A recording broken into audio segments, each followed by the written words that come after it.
Welcome to the Designing Hollywood podcast in association with the John Campea Show. I am your host, Robert Meyer Burnett. The Designing Hollywood podcast show is dedicated to all things movies, the movie industry, and its talented professionals. From directors, producers, writers, cinematographers, and of course, costume designers. Designing Hollywood covers some of the most celebrated professionals in the motion picture industry. The show explores the artistry, the craftsmanship, and the stories that bring our favorite motion pictures to life.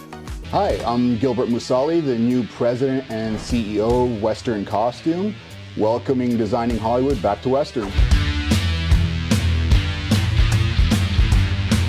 This is our men's tailor shop, where we're custom making clothes all the time, alterations. This is our women's custom made. We can make anything you guys need us to make, alter anything. We can deck out a full army if you want in our military department.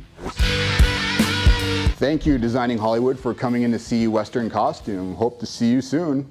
Today, we are stepping into the intimate and hauntingly beautiful world of Hamnet, a film where design becomes the emotional heartbeat of the story.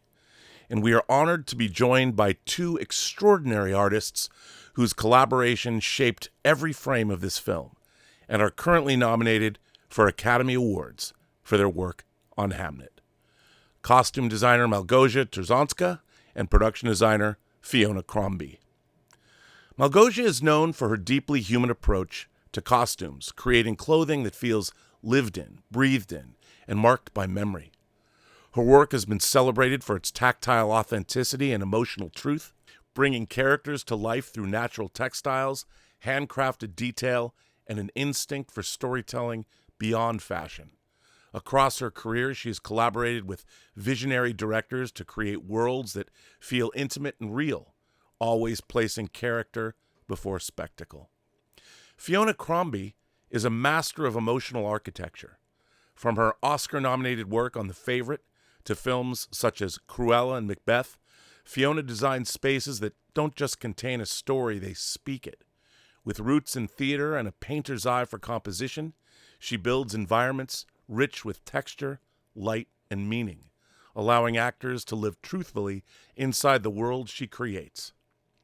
In Hamnet, their artistry comes together in an extraordinary way, blending costume and production design to tell a story of love, motherhood, nature, and loss in 16th century England.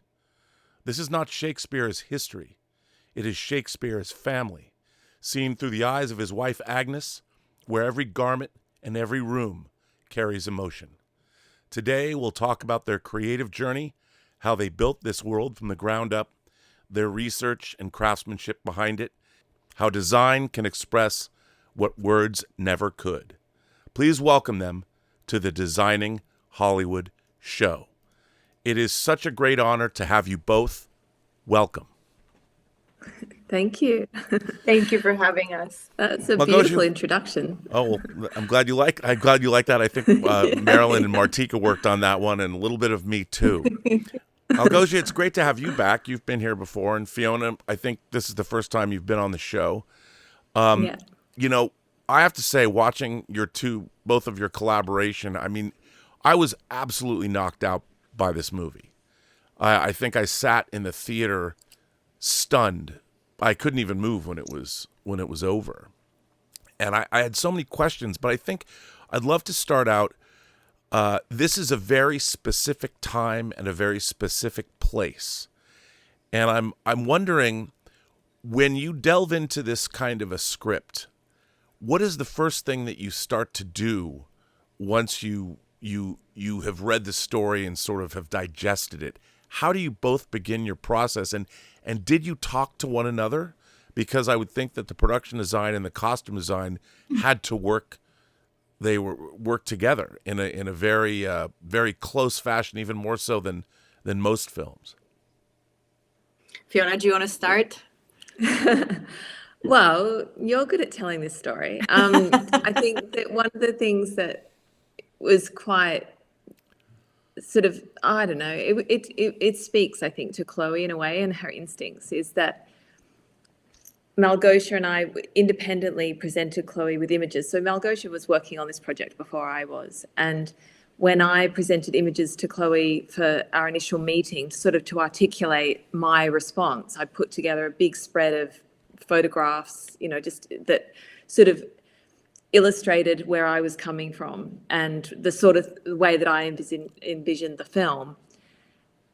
And unbeknownst to me, Malgosia had also done that, and we had crossed over with images. So having never met each other, I obviously was a fan of her work, but we had never crossed paths, but yet we instinctively arrived at similar places. And I think for Chloe, that was something she obviously picked that up, and she knew she had a team before we knew that we were going to be a team.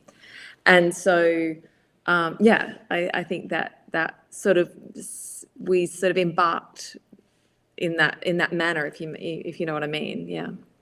And how was that continued, that just, we were just so, and it felt also with Łukasz as well, with our that we were all kind of constantly on the same page and just moving together, as things were shifting and changing as we were going forward. It was, to me, my favorite collaboration to date, because it didn't feel like it was my work and then some other people. For me personally, it just felt like we were seriously like on a boat together and just kind of, moving this thing along together, which was exceptional.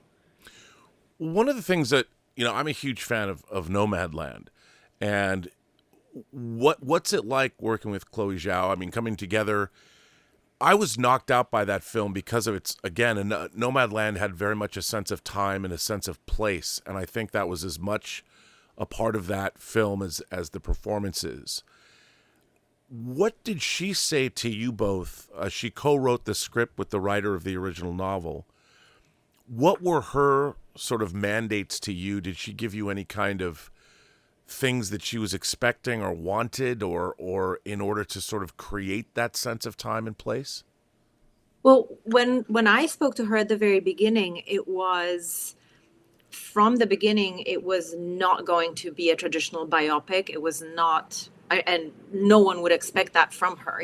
This is not that artist.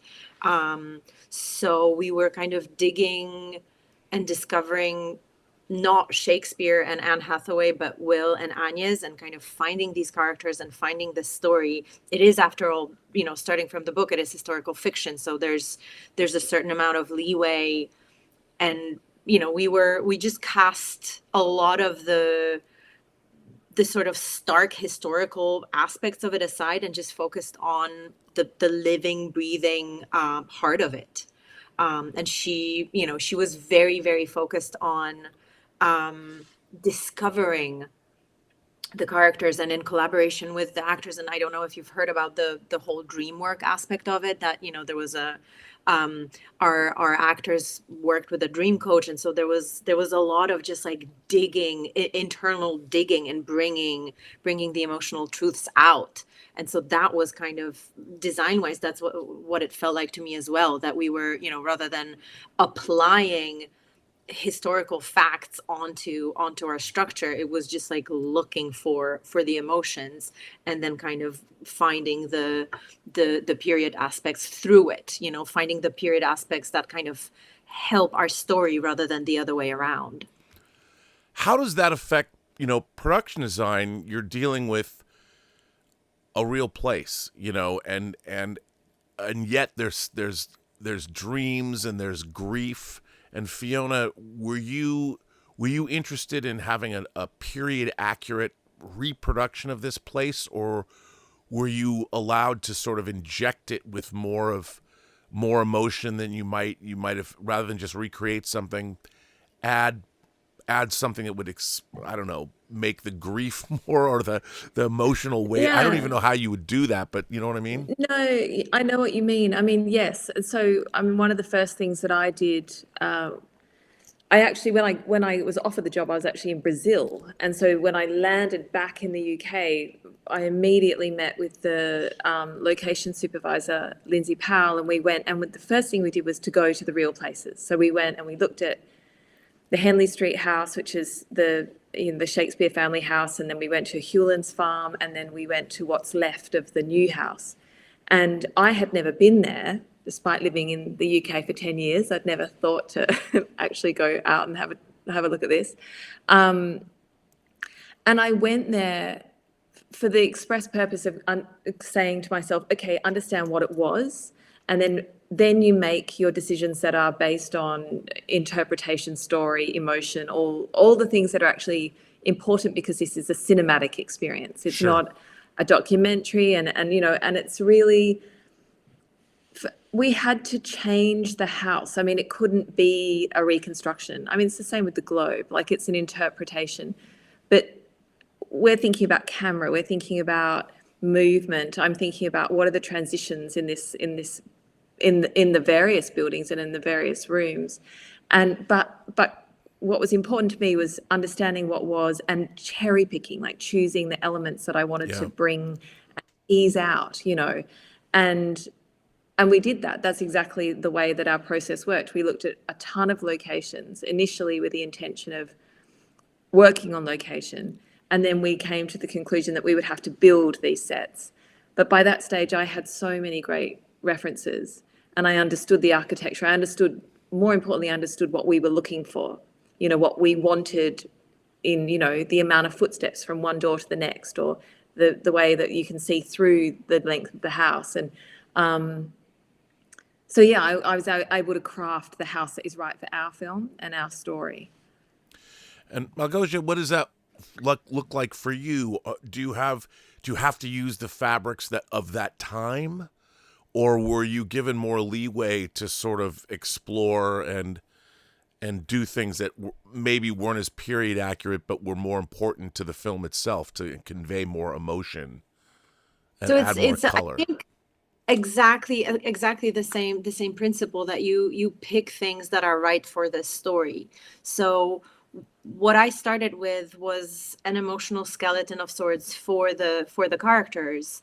And then when I was going through the research, and I wanted to make sure that I am as literate in the period as I can be, so I know when I'm straying away from it. So it's not mistakes, but rather it's informed decisions. But I love research, and I love finding different interesting tidbits that I had no idea existed. And so I started populating these emotional skeletons with what I found, but without any pressure really to, if something didn't feel right, it just didn't go into the movie. But the fact that, for example, Agnes is such an incredibly nature grounded character, it led to the fact that she's mostly dressed in linen, in a plant-based textile, which happened to be accurate, but it just worked for her that it was, she is the person who is made of nature, made of plants. But the first time we see her, when we see her waking up or sleeping at the base of the tree, she is wearing a bodice that is made of bark cloth. So she is wearing a tree while sleeping underneath a tree, which is definitely not a period accurate fiber, but it was accurate for her. So it was bits like this. And then with Will, the doublets that he wears, which have the Elizabethan pinking, the little slashes all over the leather, that is a very Elizabethan treatment. But it fit right in with his emotional journey, and those little silent screams that go larger and then turn into the cracking clay. So it just felt right for his journey, but was also period correct. So it was kind of finding things that could live both in our story emotionally and also fit in correctly within the period. But I was not, if something felt right but wasn't correct, I did not mind it. Like we used on John's character, we used velvet, which would in that time would be forbidden for a person of his class. But it just felt so right for him. He was this like stormy cloud. His sleeves were voluminous and moving and kind of, weirdly misshapen, and it felt like it needed to be velvet. So it just went from the character, like from the inside out, rather than from the period onto the characters. Now, how did you two begin collaborating? In terms of, like, you talked about textiles and things, and was that the same in terms of designing the sets, the interiors, and you talked about the exteriors, but what about how things would be lit in interiors? Oh, well, I worked very closely with Lukasz Zal, our cinematographer, like working out how, not just how things would be lit, but just the layout of the house.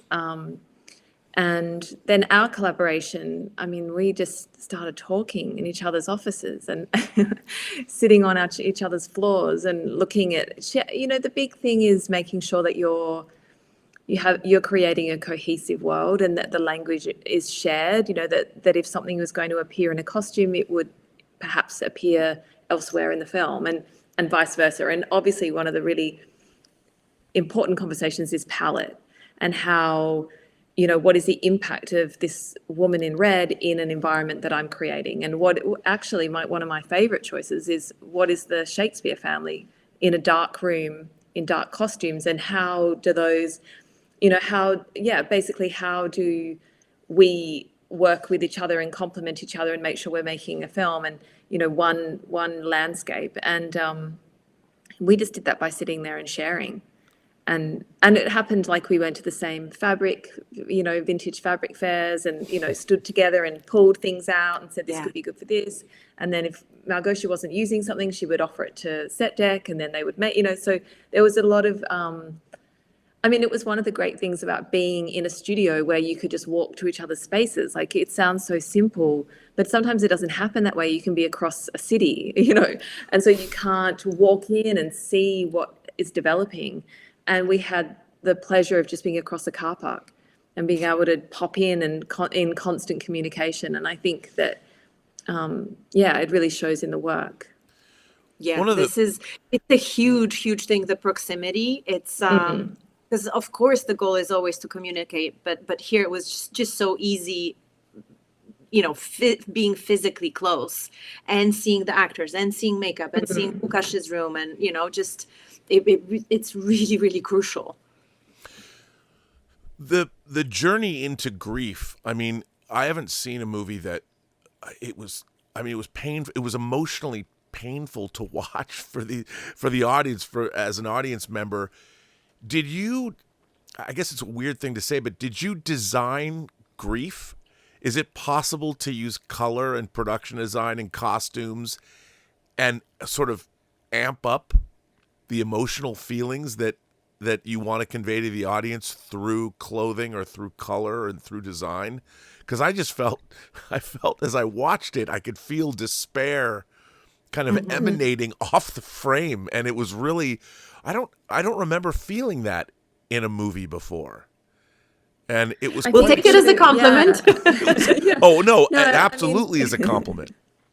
Yeah, I think it was something that was very considered. And, sometimes the way that you do that is by setting up, like in the case of the design, you're setting up a house where there's children running down staircases and there's playfulness in a garden. And when there's quiet, and when Hamnet is sitting at the table and there's a high shot waiting and he's waiting for his mother, that we knew that was coming, and that was all very deliberate, so you're setting up, what is the attic space when it's full of a family, and then there's twin beds, and then there's a bed missing. So all of those things they're quiet gestures, like we're not shouting anything, they're just quiet. Suddenly there is a bed missing, and the space isn't quite filled. And all of that is very sort of, deliberate. Sure. But gentle. And one of the things that Malgosia did this so beautifully with the costumes and the transition of palette with her work, but we did it a little bit with the bed drapes. There's a shift from the red bed drapes that are at the beginning of their marriage, and then after Hamnet has died, they suddenly shift to blue. And it's completely unspoken, and there's just a portrait of Anya sitting on the bed, and suddenly there's blue bed drapes, and her dress is a different color. Wow. And you just feel it. And sorry to keep going on about it, but also for me, like the gardens, the way that the gardens changed were very much about, this garden is no longer tended. the person who was tending this garden can't tend this garden anymore. So there are all these little like quiet gestures that spoke to the happiness and the changes in the house and the way that, you know, the house grew and then it closed down again. Yeah. Malgosia, And I'll jump on the garden part first, because truly this is, it was just exceptional, because when the garden was alive, when we started shooting and the house was full of life, this is in a studio. There were birds and there were bees. Like, Fiona created a world that was, seriously, there was such life happening. It was absolutely incredible. But there's also a bench there which breaks my heart every time I think about it. There's a bench that has been around for ages and ages before, and it had two people sitting side by side with little like butt, you know, I don't know what to call it, like little dimples in the wood created by two people sitting side by side. And then you see it not being sat in by two people. You feel the lack, you know, the lack of a presence that was previously there. It was so beautiful and so subtle. And again, suddenly the birds and the bees who had nothing to do in the dried up garden, you know, so it was physically such a transformation. But costume wise, it was, you know, we start with Agnes being this incredibly vibrant creature. She looks like a berry. She looks like a heart pumping blood. You know, she has these very, very effervescent oranges and reds. And as we go through the story, I keep calling it like that the blood is slowing down. Somehow it is heavier. It gets a little bit rustier, a little bit kind of brick orangey. When she becomes a mother to the twins, something changes. But then after Hamnet's death, that living blood just dries up. So she turns into a scab. She is like gray and purple and pruny and these cool browns. And suddenly there's no more of that vivaciousness of hers that we had seen before. And there's also moments, there's one moment, especially when she is sitting peeling eggs, when William tells her that he is going back to London. And that scene mirrors a scene previously when he was leaving to London, where she was wrapping some herbs, tying some herbs, sitting at the table, and she was this gigantic, vibrant red egg. And here she is completely drained of color. The bodice that she wears is, it looks like dried up bark that, like, if you touched it, it would just fall into ash. But when she stands up, she is in this brown smock, and this is a period detail which not everyone will get, but it was important to me that it was there. That normally you have a smock and then you start putting skirts on top of it. The smock is essentially underwear, and she put on the top. The top part, but she forgot to put on the skirt. She just she made the effort that she was able to put in, and then that was it. Because she just, she just doesn't have the strength or the mind span to do that. So there are moments like that. And then when we go to the Globe, she is actually wearing the same dress that she was wearing when she was the giant, vibrant red egg. But the dress is worn without that very red smock underneath, and it's closed up, so it's a little bit less colorful. But you see the blood flow returning to her veins a little bit. So that was the her arc of life and grief. Well, I would ask the same question to you, Fiona. I mean, can you take somebody on a journey through production design, whether you're working with the cinematographer to change the lighting in a house when loss has been felt? How do you sort of inject emotion into a set? And as the film goes by, the film continues on, how do you, like you talked about, subtly taking away a bed? But are there other things that you can do? And did you do that to how Stratford was portrayed itself, or through the sets themselves? Yeah, I think that in so many ways it is always about a collaboration with a cinematographer, because it's about the shifts that in lighting or in framing. And Lukasz and I definitely talked a lot about, I mean, something that really struck me, and that was actually in the novel, was this idea that death is just outside a window. I think from memory, that was how it is in the book. And in my version of that, it was death was just down the end of the hall or at the top of the stairs. So in my mind, so I made a choice to create this long corridor that dropped to black, and there was the top of the stairs that just dropped to black. And then actually when Hamnet is dying, or it's before he's dying actually, I think it's when his sister is dying, he looks up and he sort of makes almost like he looks up and looks at death, and that death is in a corner. So when we were coming up with the shape of the house, I had all of that in mind, this idea that there would be this sort of observing presence in the corners of the home. And then, as I say, the thing about the house, I just love, it's so sad to me that this was a set that doesn't exist anymore, because I keep talking about it like it was real. But the house, in my mind, the beauty of the house was its immovability, you know, that this is a house that had observed generations of birth and death. And in our film, we see birth and death in the one room.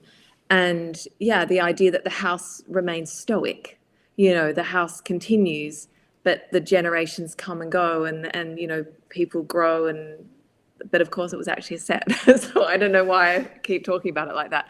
But that was definitely, I worked so hard, and my team worked so hard to ground the house and for it to feel completely real and authentic, and to have history when in fact it's a set build.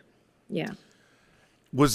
Did you have this, was that also true of the costumes? I mean, I love the idea of a hallway that drops off into darkness.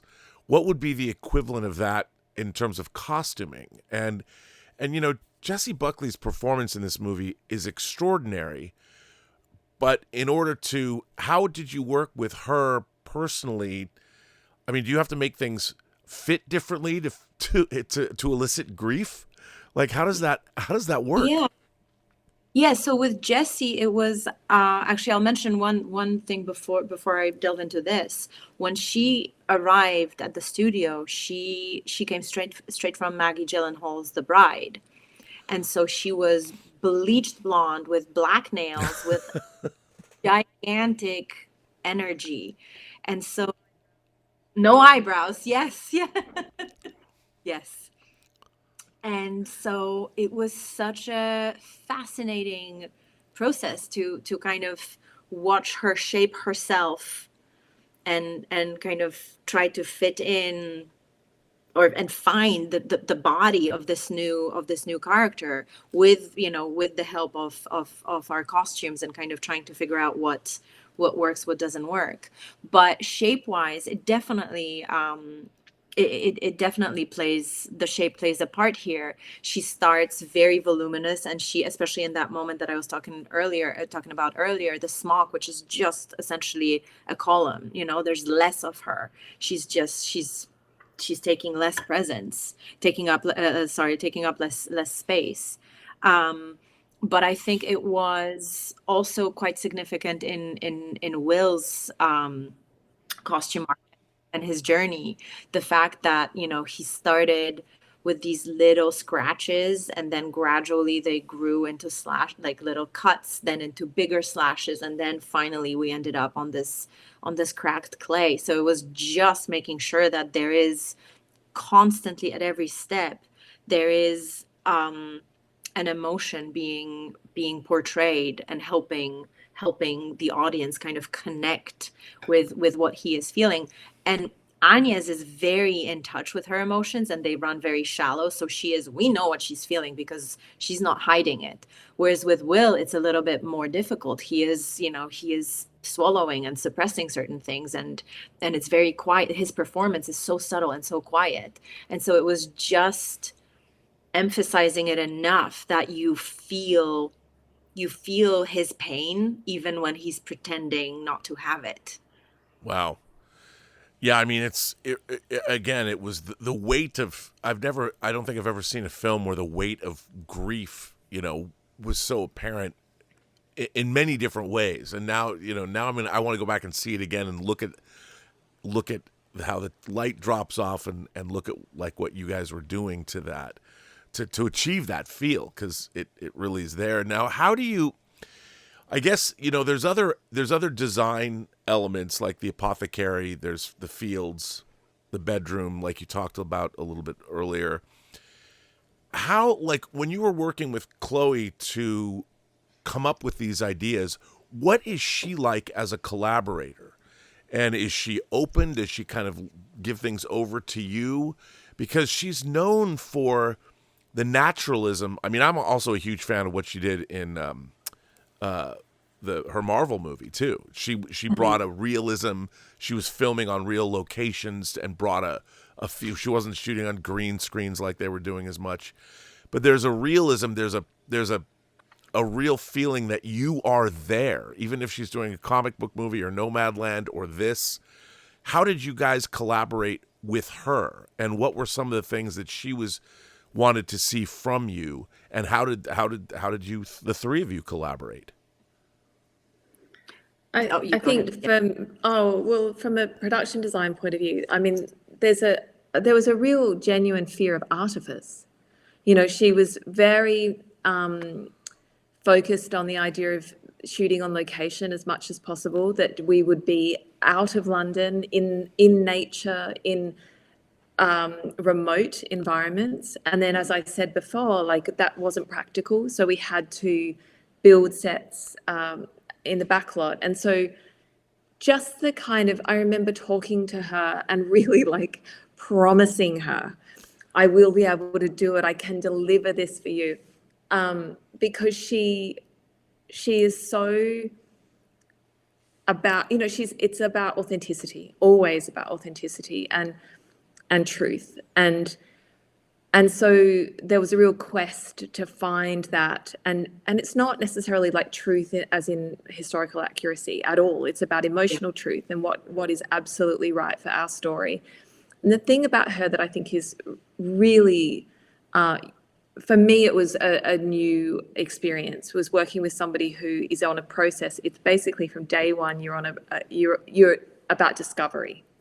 So as a collaborator, we were all invited to discover what the film was going to be. So it wasn't limited to what was on the page. It was actually, let's go on this, and all of us were invited to bring our instincts and impulses and our responses.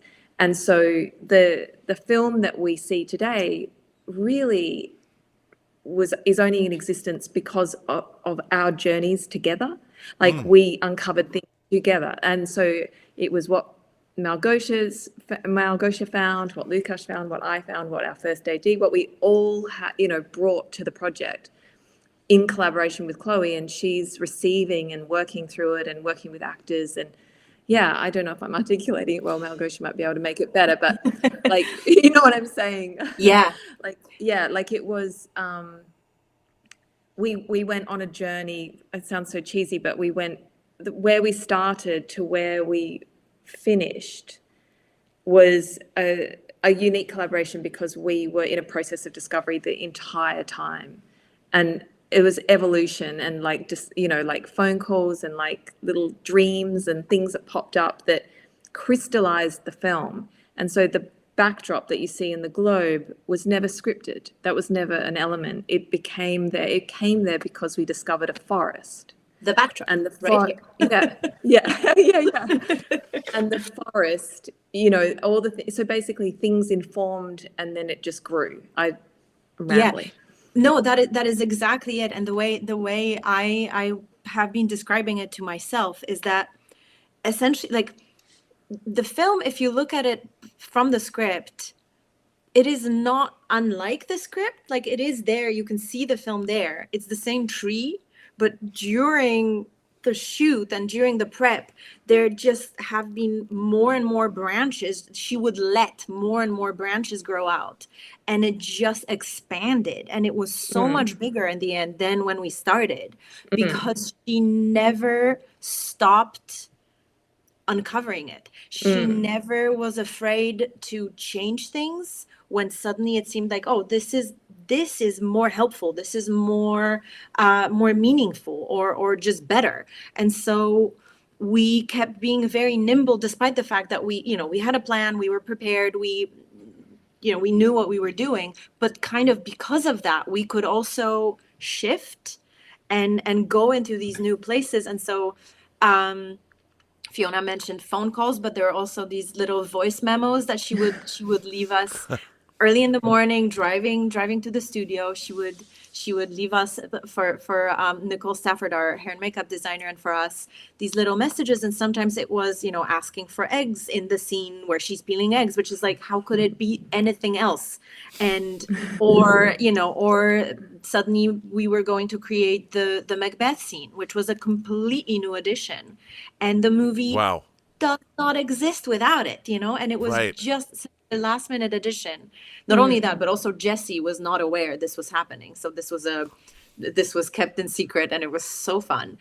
But so she just kept, which I believe is maybe how she was working during Nomadland. I imagine that she would see something and then go towards it, So here it was just letting us as a group just go deeper and further than we were expected to. And it was absolutely delightful. It was like, yes, there were moments of like, oh my God, how are you going to do this? But everyone was on board. My team, I remember the first time one of the voice memos came, my team was a little bit like, is this going to be, problematic? And then they understood immediately, as I did, that she was 100% right. It just was better. So we all went with it, and we just, we made what we could possible, and therefore created this larger piece. I love that the idea that the film is iterative. I mean, normally you've got there's time constraints and budget constraints, but on a film like this, it's not like there's not like giant special effects happening where suddenly you've added a $500,000 action scene to the budget. When she was throwing these ideas at you, like you said, at first your team was a little, but then worked, like the Macbeth scene. That's wild to think that Macbeth scene was just an addition. When something like that happens, what becomes your process? Like, how do you then realize that? Like, Fiona, if you've got to pivot and do something, how did you do that? Like, do you call up your the rest of your crew and go, okay, we have to do this now? Like, where does that begin? Did it throw you into a bit of a tizzy, or is it something that you welcome? Do you know what? In all honesty, from my point of view, it was, can you get us some eggs? Like, it wasn't like there was nothing except, you know what, getting eggs that don't have a stamp on them is actually a little bit tricky. So yeah, there were things like that. But no, I mean, like Malgosia said, there was this quite fine balance of nothing. It's not like there was ever a moment where things became, unachievable, or there was a panic. I mean, it was more like I would wake up and there would be the voice memo and think, okay, where are we going? And so you'd listen to it, and it would be some little thing like, can you get me some eggs, or we need some apples, or, I'm thinking blah, blah, blah. And so, we had a framework, and we were, this is the thing about this film, is like there's a number of locations. We're not wildly all over the place. We're quite contained. It got to the point where we were in the studio, and even when we weren't in the studio, we were still in it was all sort of, it supported her process. I think this film, the actual structure of the process of the film actually supported the way that Chloé worked. And I think the thing is that sometimes actually what she did was that her changes were almost like distillations. Like, she managed to she almost like, I think, crystallized with her choices. And like, I remember we talked about doing London in a sort of more sweeping way. And actually London became one street and one courtyard. And it was the most perfect articulation of a city I think I've ever seen. because it became high walls and a narrow aperture to the sky. And that spoke more than a big, broad vista. So actually, she's more economical than Wow, okay. a lot of filmmakers. She'll find a way to say something in the most articulate, with articulate, kind of clarity, that's actually really economical. She's very sort of astute. Yeah. That's interesting because, I could see like some gigantic CG vista shot of period London. You'd have smoke in the distance, the factories, and you'd see the Thames and all that. And it would be like, but one of my favorite things in movies is the concept of verisimilitude. I say this word all the time, where it's the quality of being real. And by adding in, like you said, by condensing it or having one street, it becomes believable because you're looking at something that's real as opposed to being something that was done in post and that really worked. I mean, her work really is evocative of that. Like, you don't believe you're on a set. You're and when you're outside, you're out in nature. That's why hearing what you did is it's so impressive, because I can see her.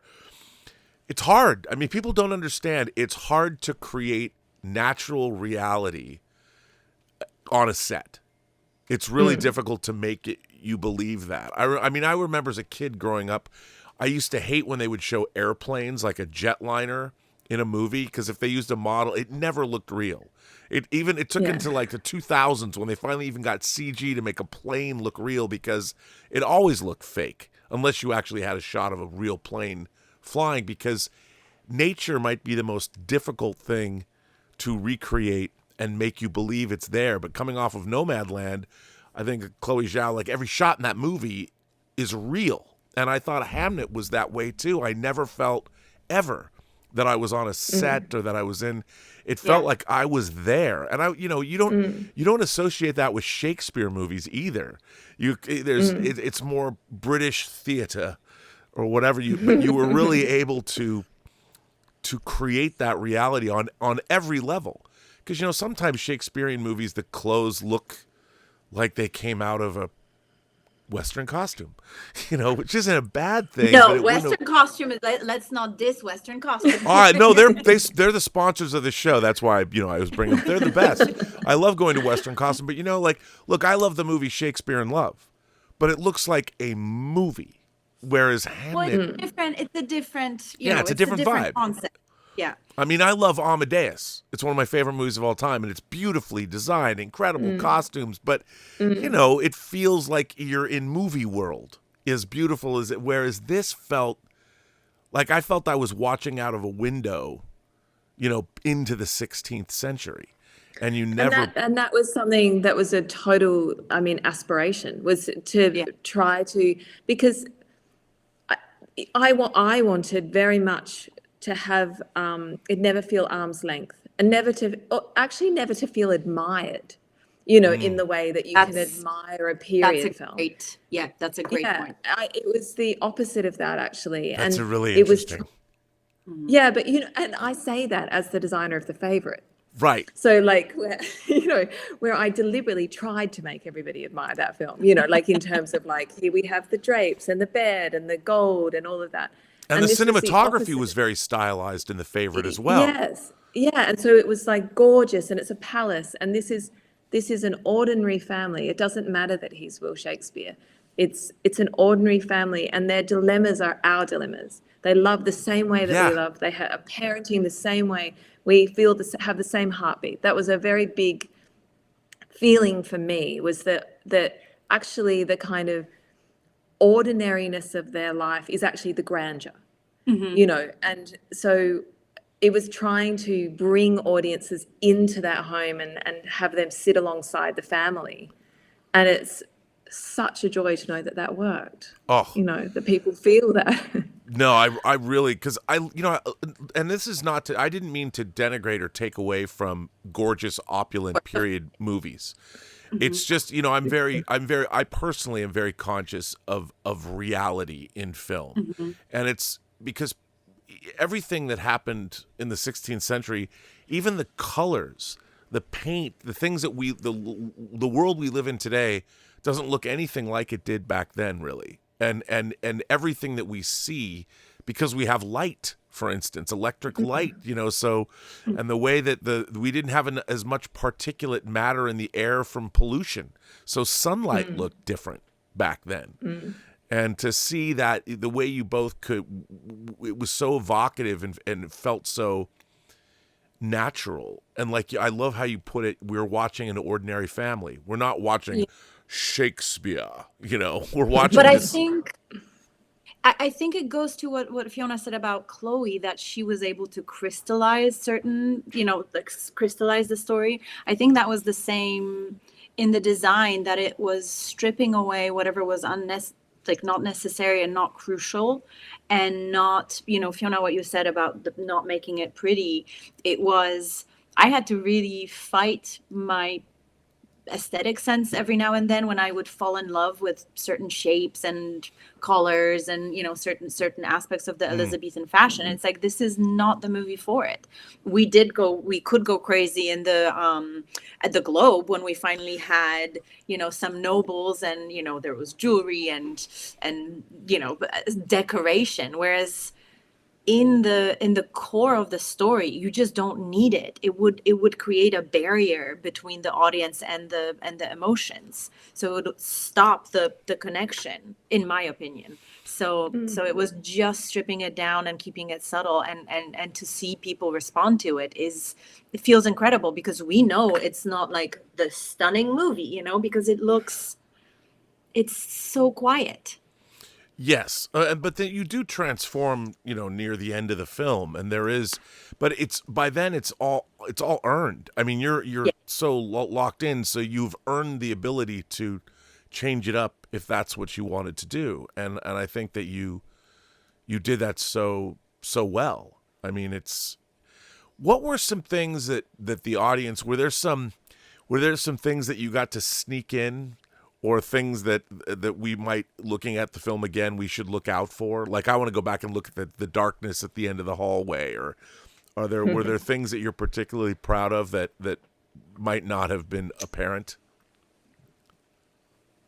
You want to continue with the set? Oh, well, I know that my set decorator, Alice Felton, would be she would like me to talk about the detail in the back of the globe was exceptional. I mean, the way that we played it, because actually they were a repertory company, so we actually had dressing in the back of that space that they could have put on any of Shakespeare's plays that came before Hamlet. And so we had all the props ready that you could have put on A Midsummer Night's Dream. They're all dressed in the back. Wow, okay. There was sort of an armory area, and it was actually running as a functional theatre. We had the props tables, we had our prop men actually dressed as backstage, hands, and they were there backstage handing doing all of that. And there's so many beautiful details, like where they do their makeup, they were little oyster shells, and that had the colours really in there. And so there was a lot of attention to detail, because we always want to place and offer a world for the actors to leap from. Yeah. And, the backstage of the Globe was no different to a house. It was like, we will ground it and detail it as much as we possibly can. And that's what we did. I mean, we even got to the point where, and this was actually unnecessary, I now realize in hindsight, but like when we dressed the Globe, we paid lots of attention to the ground cover, which of course we didn't really think through the fact that there would be 300 people standing on it. But there were apple cores, and there were like little nutshells and all sorts of, because we'd read about seeds and things that, people would throw there, and they would be there on the ground cover. So we did all of it, and then everybody arrived and stood on it, and we were like, maybe that wasn't necessary. No, it was. But there is a moment. You could feel that. When we see the Globe being built. I guess that's pre-audience, but when we see the Globe being built, the guys who are building it are the actual construction. Yeah, they're the carpenters. Yeah. Wow. Yeah, which was pretty fun actually, wasn't it? Because casting was not it was like, who doesn't have a sleeve tattoo? Yeah, Okay, well, you come forward. You know, like, it was like, But the kind of thing is, hard. all of that. If I swing a hammer, it's a lot different than somebody who's very adept at swinging a hammer, and it's something you can sense. Like, we don't even know what it is that we're sensing, but we know. It's like when you see people hold guns in movies. If you have somebody like a Christopher Nolan or a Michael Mann, everybody in those movies knows how to hold a gun because they've been trained to do so. So to have real construction guys play the part of construction guys, you're going to get something. It might not be readily apparent, but you'll feel it. I love it. They didn't need many takes. They were pretty good on the takes, weren't they? Yeah. But coming back to the little like Easter eggs in costumes, there's I mentioned the bodice made of wood fibers, but there's also on the father's neck we have a toothpick, a necklace with a toothpick, which was a thing people did in the era, that you just had a little slightly decorative toothpick that you could use, but it was also jewelry. And so I took that because it was this like hook-like shape, a very kind of unpleasant, violent shape. So I started with it, and I imagined he would be like scratching and poking at Will. And so those initial scratches that are in his clothing are emotionally from there. And then we had on Will's belt, instead of a dagger, he wore a penner, which is, these are these two little tubes, one with a quill, one with a little inkwell. And so he always has his writing tools on his belt. And Paul, even though he would have realistically, he would have worn a dagger as well, but Paul was like, I don't need it. I have this, this is my weapon. And then Mary, played by Emily Watson, who I think is one of the unsung heroes of this film. She is so phenomenal. 100%. She wore a pomander, so she had a chain around her belt, and in front of her skirt on a chain, she wore this metal egg-shaped object, which you could put a little bit of incense in it. But she was like, oh, I think she is a secret Catholic, and so I will use it as a secret rosary. And so in moments of despair, you see her actually hold it and kind of pray.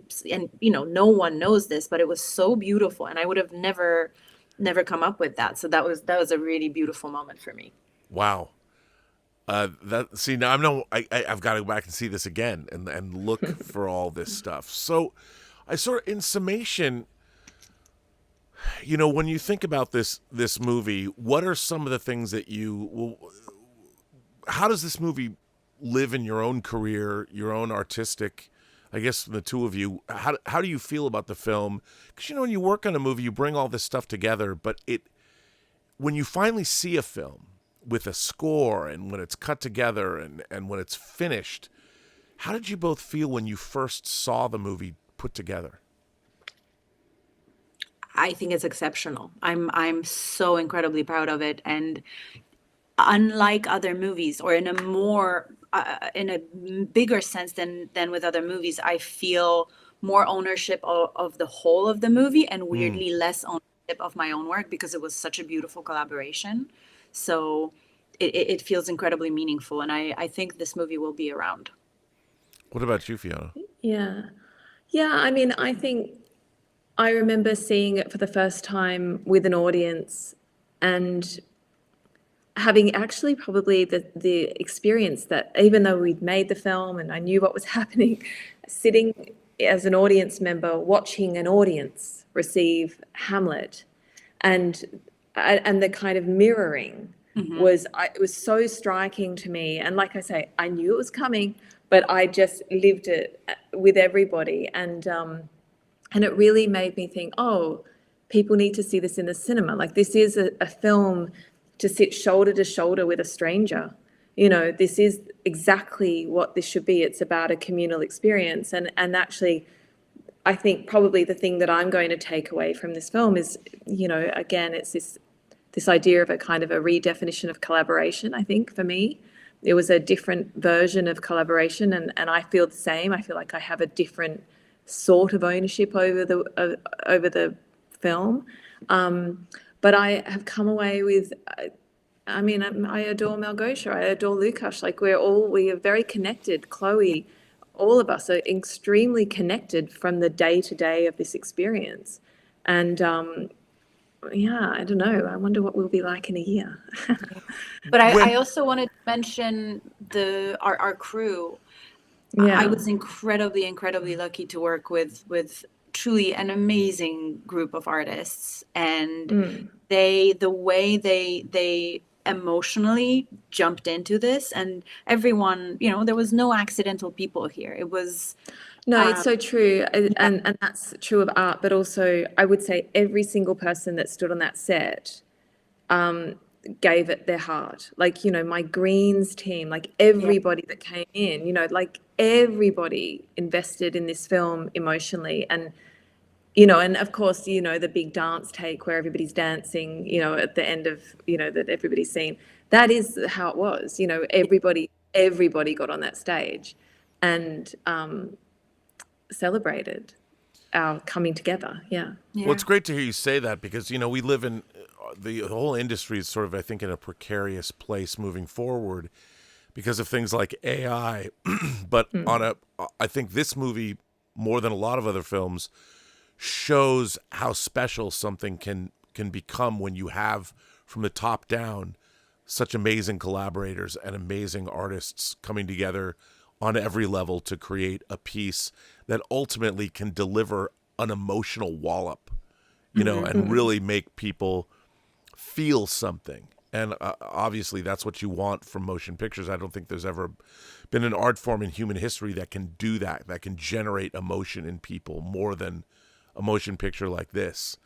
And there's a million things that can go wrong, but then there's also a million things that can go right when you have the right team of people working together. And I do think that, this is a movie about the language of art and how you can process grief and emotions through it. And of course you can do it through theater and you can do it through music, but I think the important part is experiencing it collectively with other audience members. And it's something so incredibly powerful. And us as the village who made this movie, we also, there was like a mirroring of the experience. So I think going forward, whatever will happen with AI and everything, the audience experience is the thing that is like, you can't take that away, So No. we need that to heal. We need that to like move on, and we need feelings. Well, and it's extraordinary to see a piece of work like this that will transcend the time in which it was made, and people are going to be watching this because it's timeless. It can be watched now forever. Well, listen, I want to thank you both for doing this interview. It's great to have you. Thanks for doing this on a weekend and on Valentine's Day and all of those things. Can you talk about what are you working on now? Can you talk about anything you've got upcoming? I think not quite yet, right? Yeah. Okay, not quite. Now, can people find you on social media, on Instagram, and follow your work? Yes, I'm at Malgosia_Turzanska. And Fiona? Oh, and what am I? Fiona _Crombie _. Am I? Malgosia will know better than me. But you're out there. People can find you. I'm out there. Let me look very quickly. I will find you. One more Fiona _Crombie _ yes. Yeah. All right. Well, listen, I want to thank you both for being Fiona, Malgosia, for coming here on the Designing Hollywood podcast. And what a great conversation. The two of you were an absolute delight. So thank you very, very much. Thank you very much. So too. Bye. Yeah. A special thank you to founder and executive producer Martika Ibarra, co-founder, costume designer, the legendary Marilyn Vance, and of course, John Campea from The John Campea Show. Thank you to all of our viewers for tuning in, and be sure to subscribe to our YouTube channel. Tune in to the audio version wherever you listen to podcasts. I am, of course, your host, Robert Meyer Burnett, and you can find me on Instagram at rmburnett, or find me on Twitter at BurnettRM, or on YouTube at PostGeek Singularity. Thanks very much. Like, subscribe, and give us your comments. What would you like to see on the channel? Right down below. Thanks very much for watching, and we'll see you on the next episode of Designing Hollywood.